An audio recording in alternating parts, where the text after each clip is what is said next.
Hallo und herzlich willkommen zurück zu einer weiteren Folge des Stanley Parable. Ich habe mich informiert und ich weiß A nun... soft wind blew outside and perhaps rain started, and if it did, it stopped shortly after. Stanley hoped that he would one day see weather. dass ich jetzt weiß, dass... Ja, was habe ich hier gehört mit der Tür?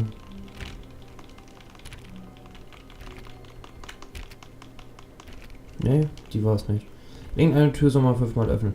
Aber zumindest, dass jeder Weg ein eigenes Ending hat und wir werden einfach mal weiter gucken. When Stanley came to a set of 2 open doors, he entered the door on his left. So. Yet there was not a single person here either.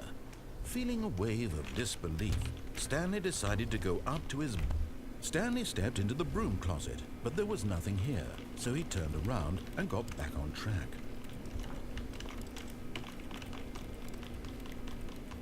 Ich kann doch bestimmt irgendwas machen. There was nothing here. No Okay. choice to make, no path to follow. Just an empty... Coming to a staircase, Stanley walked upstairs to his boss's office. Da waren wir letztes Mal, dann gehen wir jetzt mal nach unten.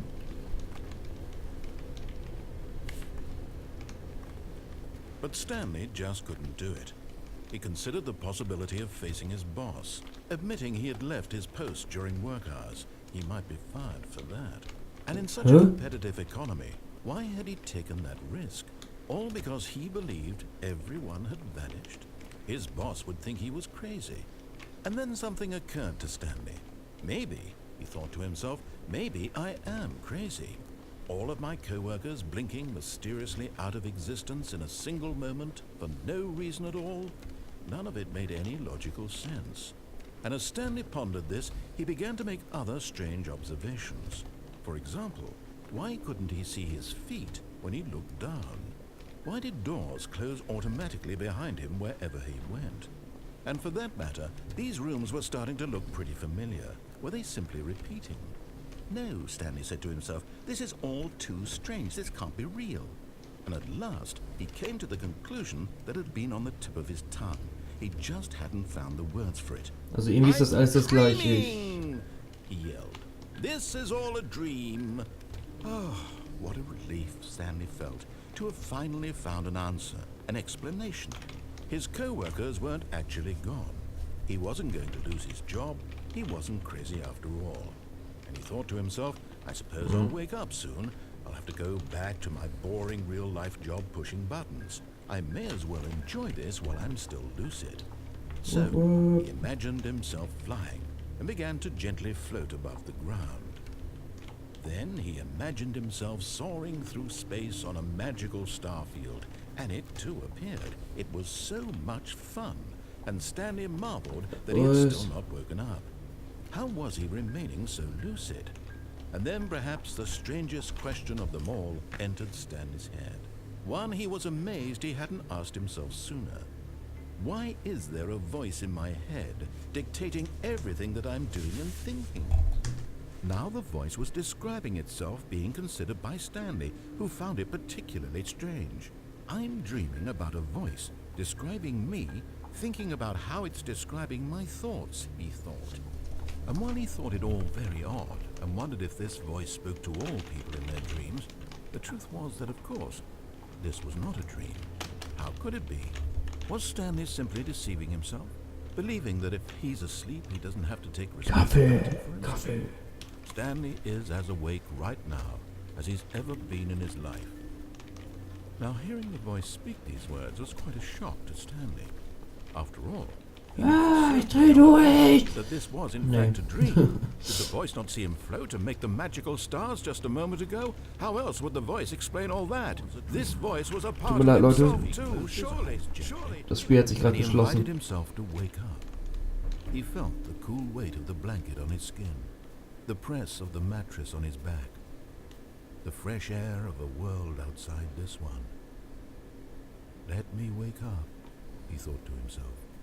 I'm through with this dream. I wish it to be over. Let me go back to my job. Let me continue pushing the buttons. Please, it's all I want. I want my apartment, and my wife, and my job, All I want is my life exactly the way it's always been. My life is normal. I am normal. Everything will be fine. Als ob. I am okay. Nö.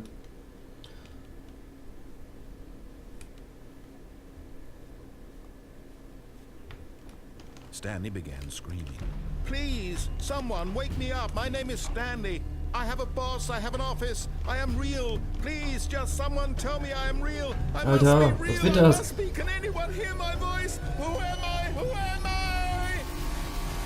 And everything went black. Lol. Alter. Was man hier an Informationen kriegt, ne? Jetzt kommt. Mariella woke up on a day like any other. She arose, got dressed, gathered her belongings, and walked to her place of work.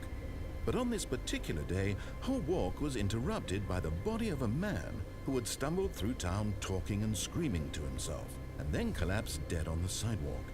And although she would soon turn to go call for an ambulance, for just a few brief moments, she considered the strange man.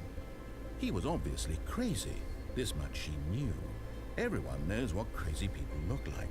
And in that moment, she thought to herself how lucky she was to be normal.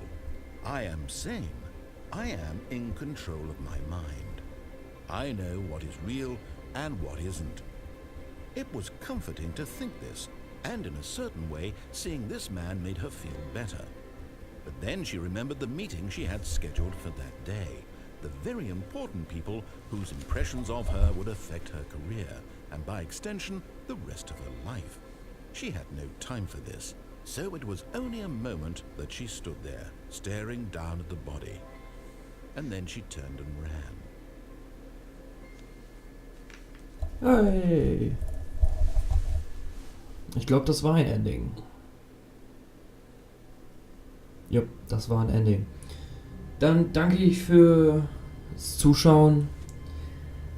Man möge euch beschützen, so dass ihr nicht in so einen Job kommt. Also lernt immer fein in der Schule. Ja. Oh, ich habe Line Theory gefunden. Ich sag Tschüss. Ciao für now. Bis bald. Und